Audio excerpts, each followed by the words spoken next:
Welcome to Bless and Dress, the series where I combine faith and fashion, basically going over some scripture with y'all in a cool outfit. And today's verse comes from Ecclesiastes 2 verse 11, and it says, "Yet when I surveyed all that my hands had done and what I had toiled to achieve, everything was meaningless, a chasing after the wind. Nothing was gained under the sun."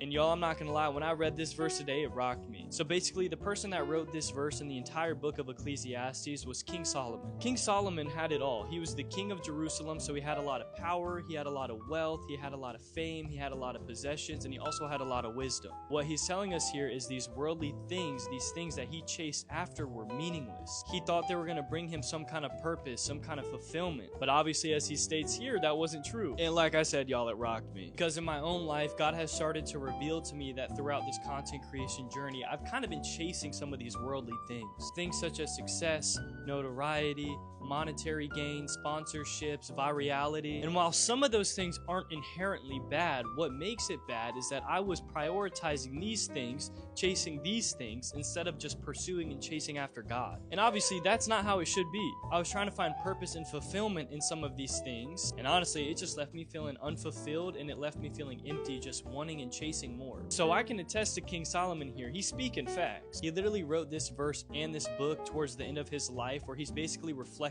on everything that he's done. And he comes to this conclusion that all of his accolades, accomplishments, his wealth, his wisdom amounts to nothing. And he alludes to the fact that the only thing that gave him fulfillment, the only thing that gave him happiness and purpose was God. So today, I just wanted to encourage you all, myself included, to shift our focus to God, fully pursuing God. Instead of trying to find purpose and find fulfillment, if we just pursue after God, He'll reveal these things to us naturally. So that's just something I wanted you all to remember today, and that's just something I really needed to hear as well. And then shifting gears to the fit real quick, I know I'm not doing a whole lot, but can we acknowledge the super fire Marvel hoodie? I mean, y'all, it has every single character you could imagine on it. I'm a big Marvel nerd, so I thought it was fire. But anyways, this has been today's episode of Bless and Dress, so enjoy the rest of your day, and God bless. Peace.